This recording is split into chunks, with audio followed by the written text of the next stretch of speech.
জাহাপনা দাসী, এই প্রাসাদে এত ময়লা থাকা তারপরে কেন রাজপ্রাসাদ পরিষ্কার হয় নাই? জাহাপনা, সে কথা বলতে যে আমার বড্ড ভয় হচ্ছে জাহাপনা। সে কথা আমি ভয় বলতে পারবো না জাহাপনা। কিসের ভয়? তুমি খুলে বলো, নির্ভয়ে বলো। জাহাপনা, আমি রাজার বাড়িতে চাকরি করি, আর মাসের পর মাস বেতন নেই, অথচ আমার সংসারের অভাব অনটন কিছুতেই দূর হয় না। তাই আমি ওই রাস্তার ধারে বসে পাচ্ছিলাম, হঠাৎ এক মনিবর বাবার সঙ্গে আমার দেখা। সেই মনিবর বাবা বলল, ওরে বেটি ঝাড়ুদার নেই, তুই যেই রাজার বাড়িতে চাকরি করিস তুই কোনোদিন সুখী হতে পারবি না, কারণ সেই রাজা হলো হাতখড়ে রাজা।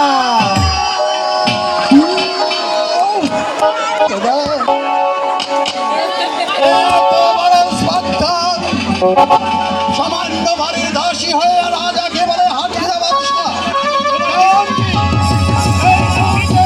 চাবুক নিয়ে এসো, যাও। এখন পর্যন্ত রাজপ্রাসাদের জাদুর কার্য শেষ হয় নাই, কি করে তোমার এই সাহস হলো? জাহাপনা, আপনার দুটি পায়ে পড়ে বলছি, আমি আর আপনার এই রাজপ্রাসাদে চাকরি করতে পারবো না। তোকে জর্জরিত করে দেব। মারবে না মায়ারবে না রাজন গো, রাজন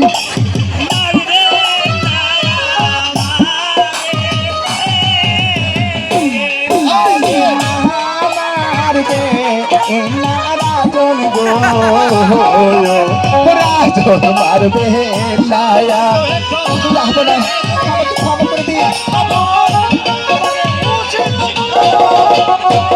কি হব রায়াত গো, ওর রাজন গো, রাজন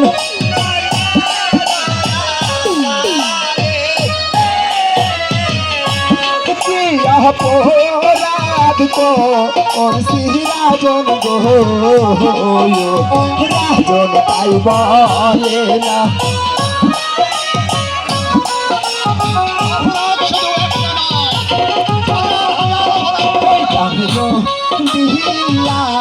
আপনার মেয়ে গো, রাজন মারবে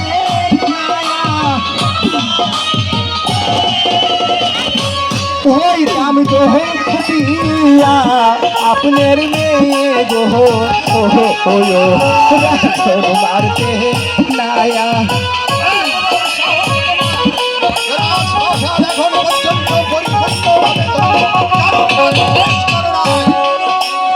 জাহাপনা, আমি আর আপনার রাজপ্রাসাদ দিতে পারবো না। এই শয়তানিকে এই মুহূর্তে রাজপ্রাসাদ থেকে বের করে দাও।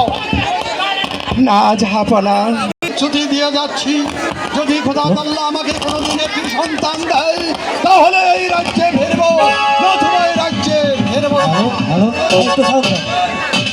হ্যালো হ্যালো, আমাকে কোনোদিন সন্তান দেয় তাহলে এই রাজ্যে ফিরে আসবো, নতুবা রাজ্যে আমি এই মুহূর্তে ত্যাগ করবো।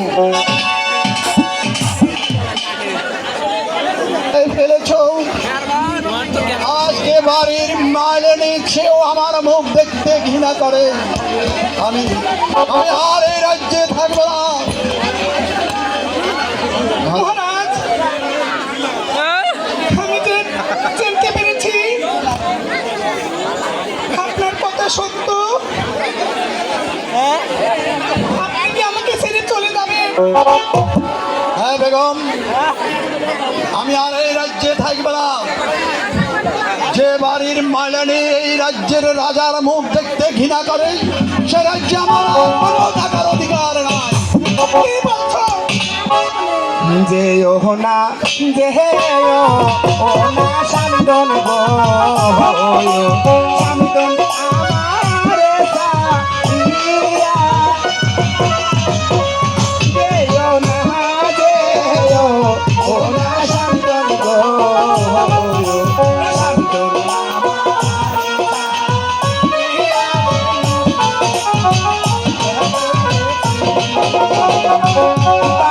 শোভা আগবাদি যাব সামিদন হরের শোভা আদির শোভা সিন্দুর গহ সামিদন পাখের শোভা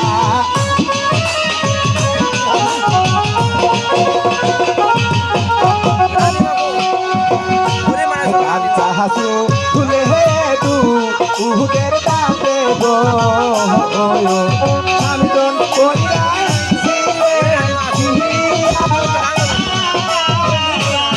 এখন কেন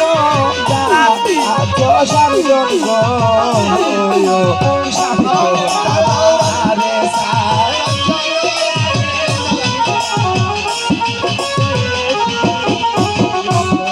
স্বামী না আপনি আমাকে ছেড়ে চলে যেতে পারেন না স্বামী এই অল্প বয়সে আমাকে ছেড়ে গেলে কেমন করে এই রাজ্য পরিচালনা করব আর কেই বা আমার দেখাশোনা করবে আপনি যাবেন না স্বামী এমন কথা বলো না বেগম, আমি আর এই রাজ্যে থাকবো না। না এই রাজ্যের না দাসী আমার না স্বামী না সেই রাজ্যে আমি আর থাকবো না রানী। বলে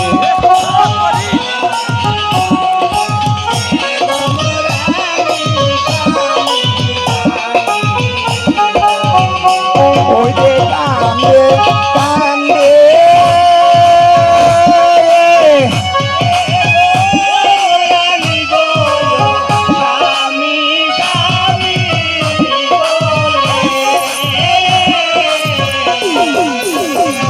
আল্লাহ কান্দে কান্দে বেগম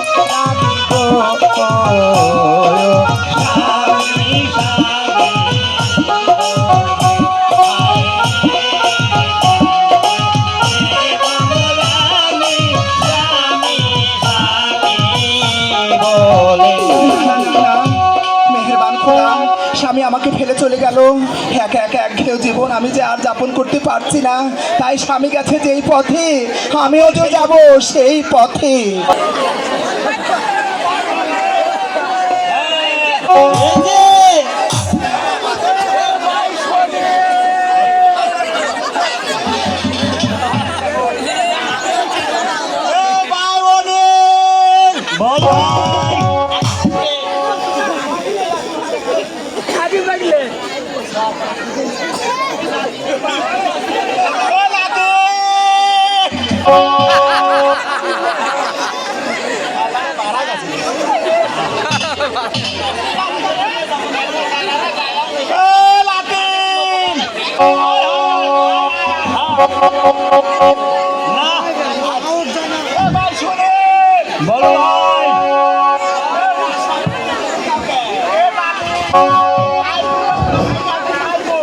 বলছিস এখন এই কোনো কাস্টমার আছে আচ্ছা আজকে মনে হয় ভাত না লাগবে কি বলছো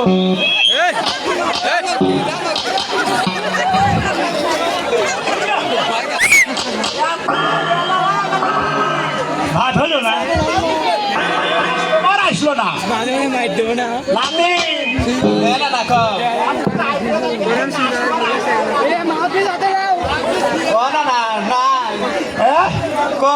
আরে ভালো করে দেখেন না দেখতে দেখি সব কারা গেল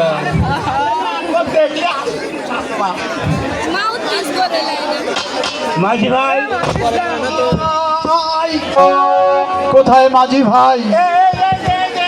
আমাকে একটু পার করে দাও না ভাই। ভাই পার করে তো দেবো। এ লাতিন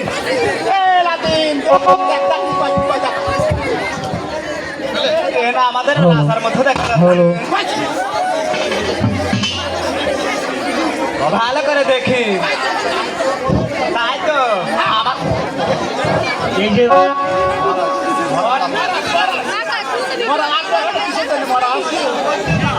ভিতর বাড়ি যা মাঝি ভাই সে অনেক কথা। কি কথা মহারাজ? তোমার খুলে বলুন। কথা শোনার প্রয়োজন নাই মাঝি ভাই, শুধু তুমি আমাকে একটু পার করে দাও। পার হতে যে পয়সা লাগে মাঝি ভাই।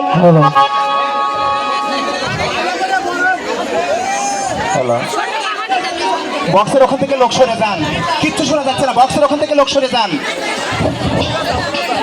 দয়া আল্লাহ আমাকে কোন ছেলে সন্তান দেয় নাই, তাই আমি দৃঢ় ফোন করেছি আমি এই রাজ্যে আর থাকবো না। সেই রাজ্য ছেড়ে চলে যাবো মহারাজ। হ্যাঁ, আপনাকে আমরা পার করে দিচ্ছি মহারাজ। হ্যাঁ হ্যাঁ যাও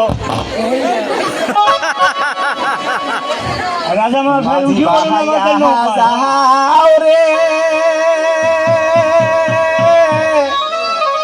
অকুল দয়ার মাঝে আমার ভাঙা নাও রে মাঝি বায়া যাও রে।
পাণ্ডতনের মালিক বহুদিন ধরে এই বনবাসে তপস্যা করতেছি, তবুও আমার সাধনার স্বাদ মেটেনি।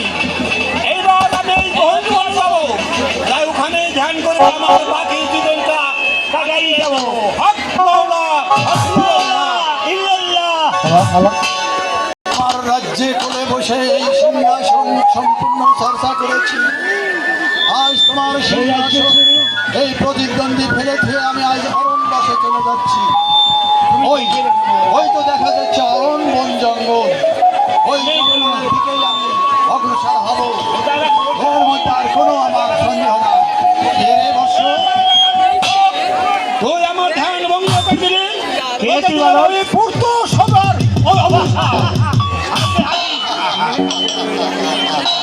এরে বেটা মানব, আমি দিলাম তোকে অভিশাপ আর তুই অর্থ হাতে দিলি। আরে শোনো রে ভিড়, আমার তো কোনো পুত্র সন্তানই নাই, অভিশাপ আর তুমি আমাকে কি দিতে পারো? এই মণিবরের দেওয়া অভিশাপ পুত্র সন্তান তোর হতেই হবে। হবে আমার পুত্র সন্তান, পুত্র সন্তান তোর নিশ্চয়ই হবে। তবু একটি শর্ত আছে। কি শর্ত?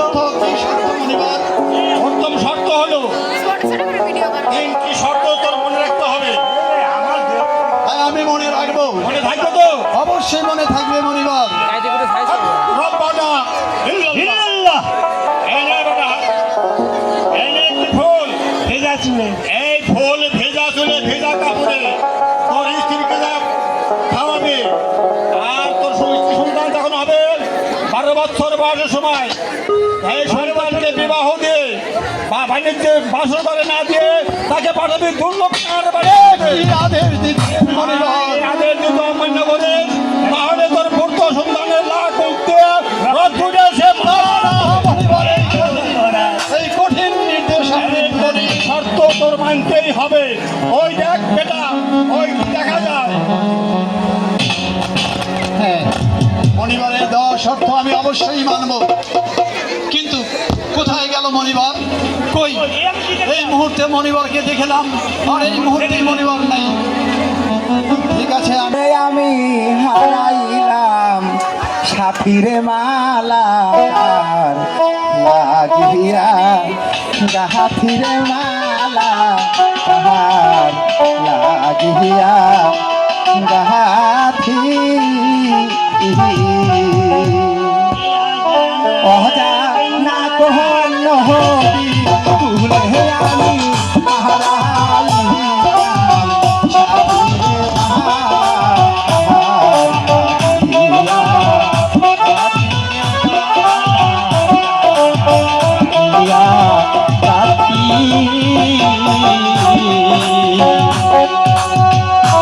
শৈল সবুজ বসতাম দুর্গ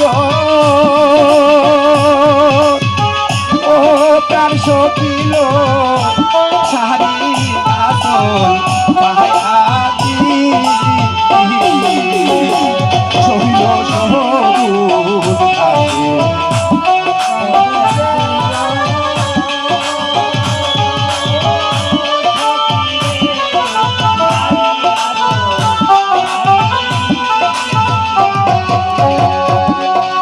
ফুলে ফুলে শৈল করতো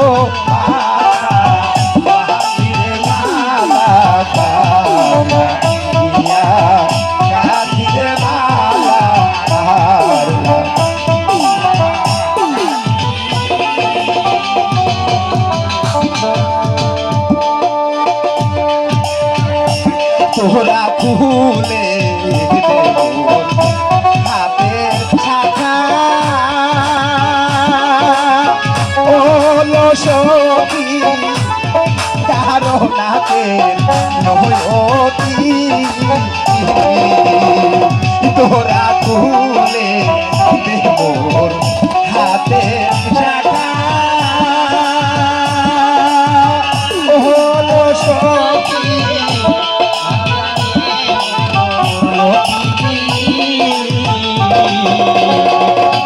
ভূমিনে সোনার যৌবন আমি কেমনে হইয়া মালা কারলা রাখিরে মালা কারলা ইয়া দাদি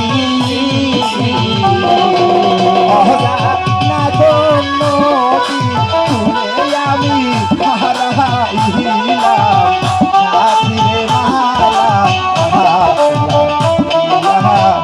রাখিরে মালা গায়া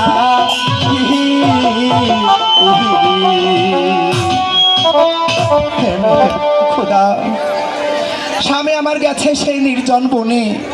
আমি তো আর সহ্য করতে পারছি না। আমি যে অবলা নারী, আমি আর কেমনে সহ্য করতে পারি খোদা? তুমি আমাকে বলে দাও খোদা, আমি এখন কি করব? বেগম, কেমন করে এই রাজ্য পরিচালনা করব? আমি ফিরে এসেছি বেগম। এ কি জাহাপনা, আপনি ফিরে এসেছেন? হ্যাঁ রানী, আমি যে বিশ্বাস করতে পারছি না জাহাপনা। বিশ্বাস তোমাকে করতেই হবে বেগম। জাহাপনা, খোদা তাআলার করুণায় এক রাজপথে এক দরবেশের টাকা হয়েছিল। তারপর সেই দরবেশ আমার হাতে একটি ফুল দিয়ে বলেছে, কি বলেছি জাহাপনা বলুন? মশাই এই ফুল বাটিয়ে আপনার রানীকে খাওয়া দিবে, তাহলে খোদা তাআলা আপনার রানীর গর্ভে একটি সন্তান গ্রহণ করবে। না জাহাপনা না, তুমি হাসছো? আমি বিশ্বাস করি না। বিশ্বাস করতে হবে। জাহাপনা, আমি কত গাছ গাছরা বাটা খেয়েছি, আর এসব খেতে খেতে যে আমার পেটে বালুর চর জমে গেছে, শোনো রানী, তাই আমি কিছুতেই বিশ্বাস করি না রানী, আমি আর কোনোদিন মা হব। এটা আল্লাহ তাআলার দানের জিনিস রানী। তারপরেও এই না। দেখো রানী, দরবেশ আমার হাতে ফুল দিয়ে বলেছে, যান রাজামশাই, রাজপ্রাসাদে ফিরে যায়, এই ফুল রানীর হাতে তুলে দিয়ে রানীকে বাঁচিয়ে খাওয়া দিবেন, তাহলে তার গর্ভে একটি সন্তান ঠিক আছে জাহাপনা, এটা সেই দরবেশ বাবার দেওয়া দৈবকী ফুল, আমি আর অবহেলা করব না। কোথায় রে আনের দাসী গো, দাসী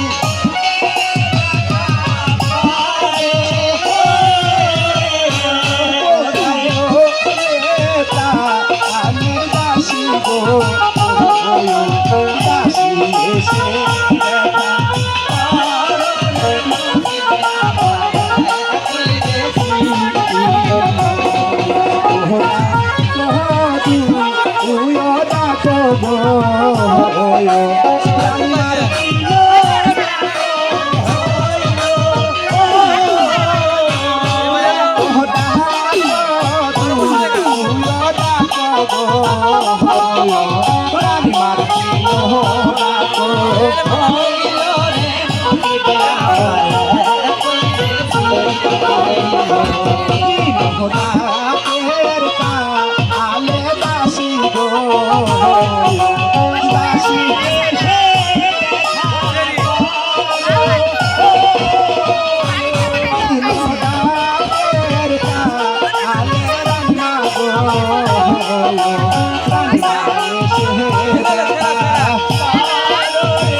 শুধু তাই নয়, ফিরে এসে আমার হাতে একটি ফুল দিয়ে বলেছে, এই ফুল নাকি পাটায় পিষে ভেজা কাপড়ে ভেজা চুলে যদি আমি ভক্ষণ করি, ওই খোদা তাআলার রহমতে আমি পুত্র সন্তানের মা হব রে দাসী।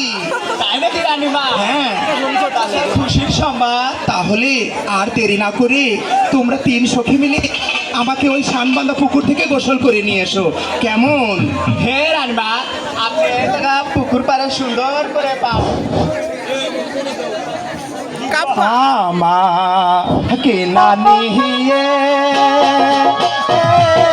চলো গো, দাসী শানবান্ধা পুকুরে গো।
Chalo,